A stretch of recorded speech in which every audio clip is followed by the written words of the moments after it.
And we are back. Welcome to an off-the-shelf 5-minute review. And what are we looking at today? The Hot Toys MMS 331 D13 Iron Man 2 War Machine 1/6 scale collectible figure. I acquired this piece on release in 2016, and a re-release is currently available for pre-order at a higher price, of course, at many retailers. There are plenty of comprehensive reviews of this piece on YouTube, and this is the best die-cast 1/6 scale Iron Man figure that Hot Toys has yet released. In this 5-minute review, I'm going to tell you why. So let's get started.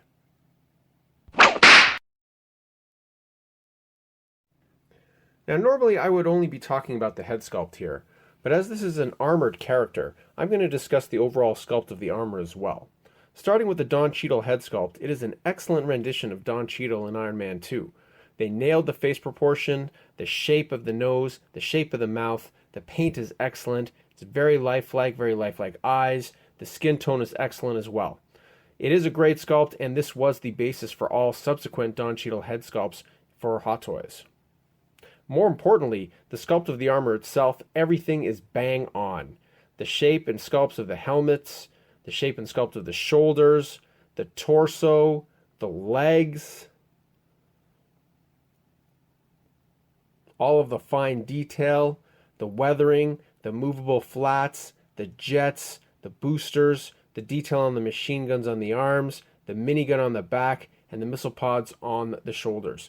Not to mention the battle damaged parts, which I'll discuss in the accessories.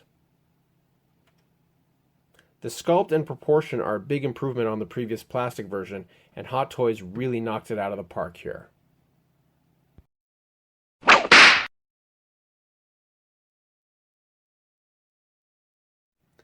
Now normally I would discuss the body and outfit, but as this outfit is the actual armor, I'll talk about the paint and articulation instead. The paint on the armor is excellent. The different tones of gray and silver are very well chosen, very accurate to the film, with a few nice touches of red and gold detailing. The weathering is beautifully done, as are the insignia and other details.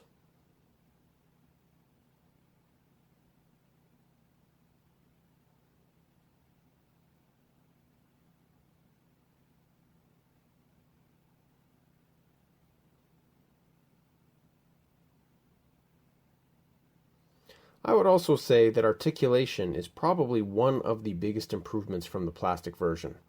And many of those improvements were seen on this piece for the first time, such as these hinged shoulder pad pieces that allow you to move the shoulder pad out of the way before posing the actual arm, and then moving it back so it's a seamless look. Also, there's a butterfly joint right here in this shoulder, which I believe this was one of the first Iron Man figures to have that as well. But everything is excellent, everything moves in series and links up together, including all these bits of armor. So if you look at this knee, for example, when you bend the knee, you see some detail underneath the armor plating, but then when the knee is straight, like in this other leg, you'll see that all of the armor plates kind of link up in series together, which makes these joints not only a pleasure to use, but also a pleasure to look at.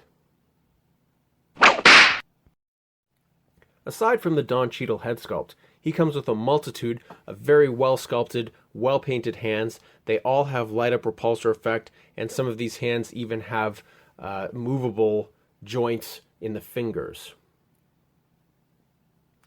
The piece also comes with damaged pieces of armor for the face mask, the chest, the right shoulder, the shoulder blades, and the back boosters. Everything is exceptionally well sculpted, very well painted, with great realistic battle damage.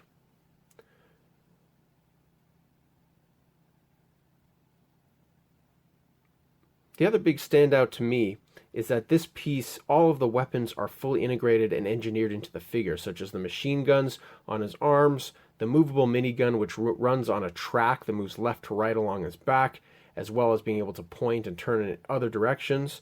But the rocket pods and the missile launcher are all integrated into the figure.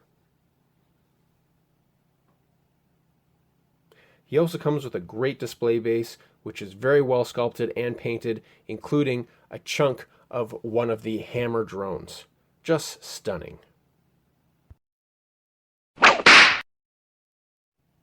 So why is this the best Iron Man figure to date? It is still the best War Machine design used in the Marvel films, and therefore it's the best Hot Toys War Machine so far. Although they have previewed a comic book version, they ruined the comic book version of Iron Man with those clear plastic pieces, so who knows what they're going to do with War Machine. The paint and sculpting is second to none, and holds up to any current die-cast Iron Man figure. The engineering and articulation, in my opinion, is better than other die-cast Iron Man figures because the weapon systems are actually engineered into the figure and not swap-out accessories. This is one of the heaviest die-cast Hot Toys figures, which doesn't really matter much anyway, but it does mean that more actual die-cast was used in the construction. This is easily a top-shelf figure and the best Iron Man figure yet made. Let me know in the comments below if you agree with me.